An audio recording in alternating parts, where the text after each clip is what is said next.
이재명 대표는 뭐라고 얘기를 했느냐. 다음 기사 좀 볼까요?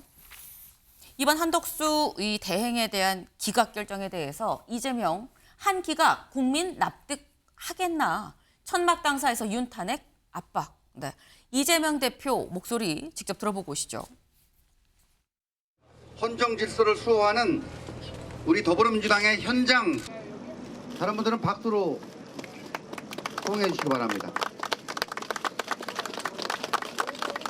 오늘 한덕수 국무총리에 대한 탄핵 심판 선고가 있었습니다. 결정이야 존중하지 않을 수 없는 상황이지만 명백하게 고의적으로 헌법기관 구성이라고 하는 헌법상의 의무를 어긴 이 행위에 대해서 탄핵할 정도는 이르지 않았다라는 판결을 우리 국민들께서 과연 납득할지 모르겠습니다. 헌법재판소가 내란 숙의 윤석열을 파면할 때까지 광화문 천막 당사를 투쟁의 거점을 삼아 국민과 함께 내란 종식을 위해 싸우겠습니다. 네, 이재명 대표 이렇게 얘기했죠. 그 기각이라는 결정 국민들이 과연 납득하겠습니까? 라고 얘기를 했습니다. 윤주진 위원님. 예. 헌재는 그렇게 기각이라고 결론을 내렸지만 대다수 국민들은 그렇게 생각하지 않는다라는 것 같아요.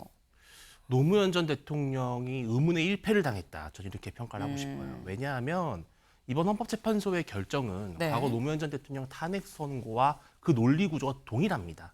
사실은 그 당시에 노무현 전 대통령도 상당한 법 위반을 했어요. 선거법 위반을 했죠. 왜냐하면 현직 대통령이 특정 정당이 잘 됐으면 좋겠다고 대놓고 밀어줬습니다. 이거는 어떻게 보면 한덕수 권한대행 정도가 뭐 재판관 임명 하루 정도 미룬 거에 비교했을 때는요. 훨씬 우리 헌정 질서에 있어서 위협적인 겁니다. 현직 대통령, 막강한 권력과 영향력을 가진 대통령이 자신이 좋아하는 정당을 밀어준다? 자, 근데 그때 헌재가 어땠습니까? 마찬가지였습니다. 헌법과 법률을 위반했다고는 볼 수 있으나 이것이 헌재가 나서서 파면에 이를 정도는 아니다. 똑같은 논리대로 바로 민주당의 정신적 지주인 노무현 전 대통령이 그렇게 가까스로 기적적으로 대통령직에 복귀했어요. 네. 그런데 이재명 대표가 이런 헌재의 결정을 납득할 수 없다고 한다? 저는 이것은 서로 뭐 맞지가 않고요. 아까도 말씀드렸지만 왜 중대해야 되는 것이냐. 자, 아주 재미있는 예를 들어보겠습니다. 대통령이 길 가다가 모르고 무심코 네. 쓰레기를 버렸다고 예를 들어볼게요. 네. 법 위반이죠. 네. 위법입니다. 네. 파면해야 됩니까? 아니잖아요. 모든 법과 헌법을 위반했을 때 파면이 아니라 중대해야 된다는 것입니다. 그럼 중대하지 않은 헌법과 법령에 대한 위반은 어떻게 하냐? 그것은 국민들이 평가할 문제라는 것이죠. 국민들의 판단에 공백을 놔둬두는 겁니다. 국민이 판단하고 정말 대통령이 잘못했고 법을 위반해서 이것이 심각하다고 생각한다면 다음 선거에서 아니면 다가오는 총선이나 지방선거에서 심판하면 되는 것입니다. 이러한 정치의 자율적 기능을 두기 위해서 헌재가 아주 깊숙이 개입하지 않는 것이지 모든 사안 사안마다 헌재가 법 위반을 따져가면서 다 파면을 시킨다? 네. 그럼 대한민국의 정치가 뭐가 필요하겠습니까? 그냥 헌법재판소가 다 나라를 다스리면 됩니다. 저는 이것이 그런 맥락을 이해해야 된다. 저는 민주당이 좀 여유를 가졌으면 좋겠다 말씀드리고 싶습니다. 네. 지금 말씀은 일단 법 위반했다고 다 파면을 할 일이냐. 노무현 전 대통령 때를 생각해봐라. 노무현 전 대통령도 위법이라고 했지만 그게 파면에 이를 만큼 중대하지 않았다는 이유로 기각이 돼서 다시 업무에 복귀한 거 아니냐라고 말씀을 하셨어요. 이 서 대변인님. 첫 번째는 지금 우리 민주당한테 여유를 가지라는데 지금 여유를 가질 시국입니까? 지금 대한민국이 101일째 무정부 상태예요. 아무것도 못하고 있다고 봐도 과언이 아닙니다. 그런데 어떻게 마음의 여유를 갖습니까? 나라를 걱정하는 야당인데 당연히 급할 수밖에 없어요. 두 번째, 노무현 전 대통령 사례를 들었는데 선출된 공직자입니다. 그것도 대한민국 최고의 말하자면 행정부 수반이죠. 네. 그런 판단을 낼 때는 파면에 이를 때는 중대성을 따질 수 있어요. 네. 근데 나머지 한덕수, 최상모 뭐 등등 임명직 공무원들에 있어서는 공직의 무게가 아예 다른 겁니다. 선출직과 임명직이 다르다. 완전 다르죠. 그래서 대통령에 대해서는 당연히 헌재가 국민이 뽑아준 선출직 공무원을 그냥 위법 위헌성이 있다고 해서 파면하는 것은 신중하고 중대성을 따져야죠. 네. 제가 말씀드리는 것은 한덕수, 최상모 등등 검사든 감사원이든 이런 분들이 위헌 위법을 저지른 것은 높이 올라갈수록 아주 고도의 책임감을 물어야 된다는 그런 의미예요. 그러니까 반드시 무조건 공무원들을 위헌 위법이 조금 있으면 다 파면하는 게 아니라 그 자리에 높음에 있어서 위헌 위법을 계속해서 아무렇지도 않게 파면 안 당하니까 저지르게끔 위헌 위법의 면허권을 줘서는 안 된다. 저는 그런 적용을 구분해서 생각했으면 좋겠다. 그런 말씀 좀 드리고 싶습니다. 네. 국민이 직접 뽑은 선출직인 대통령과 그렇지 않고 사실상 임명이 된 청문회를 거치긴 했지만 임명이 된 뭐 총리, 부총리는 좀 다르게 봐야 되는 거 아니냐라고 또 의견이 다시 한번 맞붙었습니다. 네. 그 지금 사실 이런 상황이 아마 많은 분들이 어제의 기각의 결정을 두고서 많이들 생각하는 이 부분들을 두 분이 지금 말씀을 해주고 계시는 거라고 좀 생각을 해요. 그 지금 저희가 아까 뭐 9전 9패 민주당 뭐 9건에 대해서 다 모두 패했다라고 말씀을 드렸는데 하지만 구전 9패라는 비판은 받지만 이건 좀 달리 해석할 여지가 있다라는 얘기도 나옵니다. 동아일보 3면 볼까요? 5대 2대 1로 한 탄핵 기각, 재판관 미임명 위헌, 파면 사유는 안 돼. 헌법재판관에 대해서 임명하지 않은 거는 위헌이 맞다. 하지만 이게 파면할 만큼의 사유는 아니다라고 얘기를 했다라는 거죠. 근데 이 얘기인즉슨 헌법재판관을 임명하지 않은 건 위헌이 맞다라고 얘기를 헌재에서 확인을 해줬다는 건데 관련해서 김용민 민주당 의원이 SNS에 뭐라고 올렸느냐 이렇게 올렸어요. 한덕수 기각 그러나 개별 의견을 종합하면 마은혁 재판관 미임명은 이건 탄핵 사유로 더 분명해지는 거 아니냐. 그러니 한덕수 총리는 즉시 마은혁 재판관을 임명을 해야 된다라고 얘기를 했습니다. 윤주진 의원님 어떻게 보세요? 논리구조상으로는 그 말씀이 저는 맞다고 봅니다. 네. 헌법재판소의 결론을 따라서 지난번에 이제 최상목 권한대행에 대한 권한쟁의 심판 청구에서도 헌재는 일관된 결론을 냈습니다. 재판관 임명하는 게 저도 상식적으로 맞다고 봅니다. 그런데 지금 상식적인 상황이 아니라는 게 문제인 것입니다. 왜냐하면 지금 여기서 재판관을 새로 임명해 버렸을 때 네. 어떤 문제가 발생할 수 있냐면은 그것으로 인해서 헌법재판소의 결정에 대한 국민의 신뢰가 바닥으로 떨어질 수가 있습니다. 이것은 그러면은 어떻게 될 수 있냐? 나라가 거의 준내전 상태로 갈 수 있는 거예요. 이걸 막아야 됩니다. 그러면 이거는 고육지책입니다. 조금 비판을 받더라도, 돌을 맞더라도, 화살을 네. 맞더라도 어쨌든 윤 대통령 선거가 날 때까지는 좀 보자, 지켜보자. 저는 이 정도의 정치적 합의는 필요하다고 보는 것이고요. 저는 민주당이 그러면 그동안 마은혁 재판관 임명을 서둘렀냐? 사실 네. 그렇지 않았잖아요. 왜? 인용이 될 거라는 자신감이 있었기 때문에 마은혁 재판관 없어도 돼. 이런 마인드였는데 갑자기 이제 와서 조급해지니까 마은혁 재판관 임명을 서두르는 거 아니겠습니까? 저는 그런 말씀을 좀 드리고 싶고요. 아까 탄핵 사유가 된다? 그렇지 않습니다. 최상목 권한대행이 현직 권한대행일 때는 그 사람을 권한대행에서 끌어내림으로써 마은혁 재판관을 임명시킬 수 있는 법적 이익이 있습니다. 네. 그런데 이제는 마은혁 재판관에 대한 임명권자는 누굽니까? 한덕수 권한대행으로 다 돌아갔습니다. 그러면 최상목 경제부총리로서 한 직무에 대해서 탄핵 소추를 해야 되는 것이지 권한대행이 했었을 때 그 시절에 있었던 것을 두고 이제 와서 전직을 이유로 현직을 파면한다? 저는 이건 논리적 모순이고요. 자신이 있다면 한덕수 권한대행을 탄핵 소추하십시오. 아하. 그것이 정직한 방법이다. 그건 안 될 것 같으니까 애꿎은 최상목 권한대행을 건드린다? 저는 이것은 민주당이 그만큼 자신 없어하는 모습을 스스로 노출하는 것이다. 이렇게 해석합니다.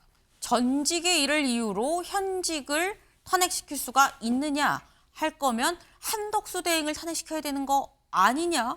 이거 사실 좀 약간 복잡한 얘기가 될 수도 있어요. 소영주 대변인님. 복잡하지 않아요. 네. 왜냐면은 민주당에서 그 최상목 권한대행에 대해서 탄핵 소추안을 발의할 때 그 당시의 시점이 권한대행의 직무를 하고 있었을 때입니다.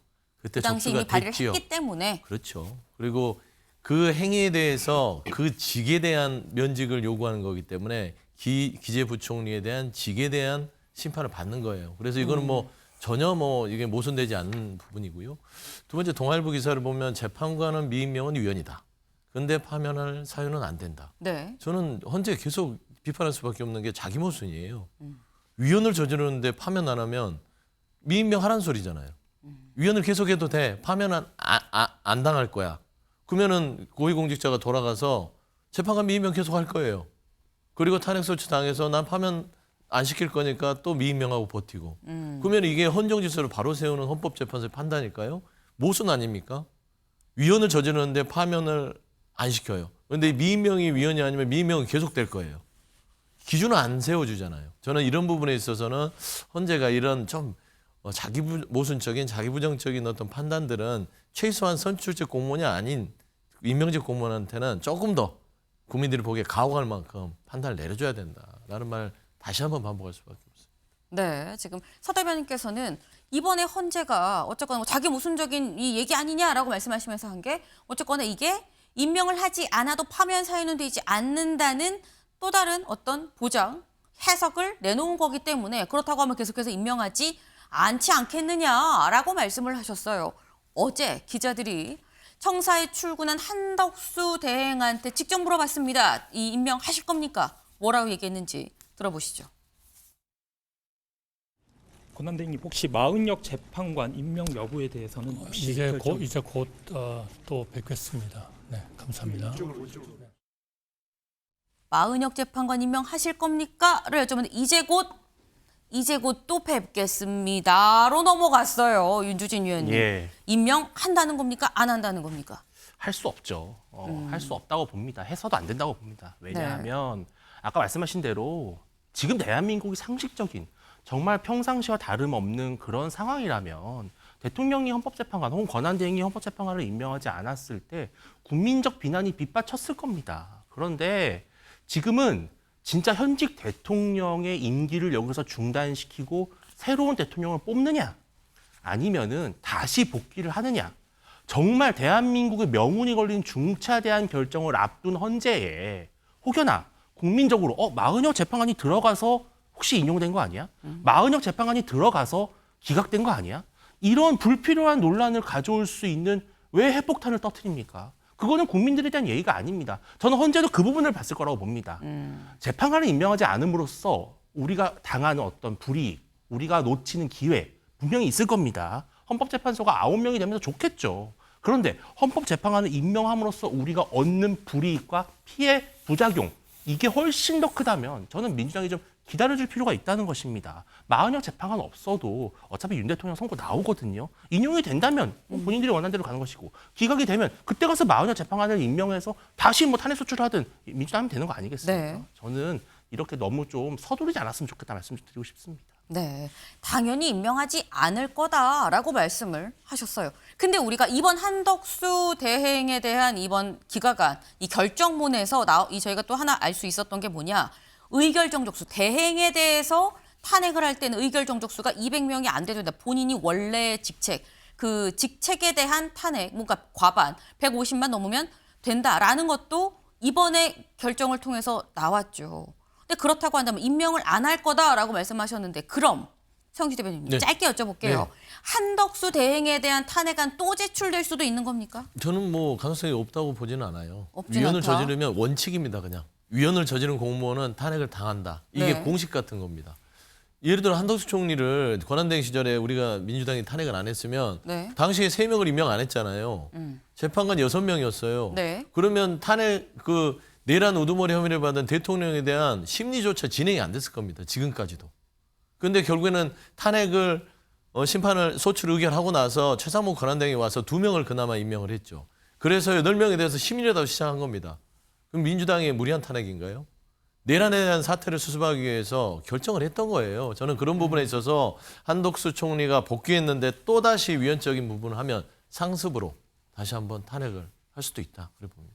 네, 지금 현재 달리고 있는 건 최상목 부총리에 대한 탄핵 열차인데 이 뒤에 한덕수 대행에 대한 탄핵 열차가 한 칸 더 붙을 수도 있다라는 말씀으로 이해를 했습니다.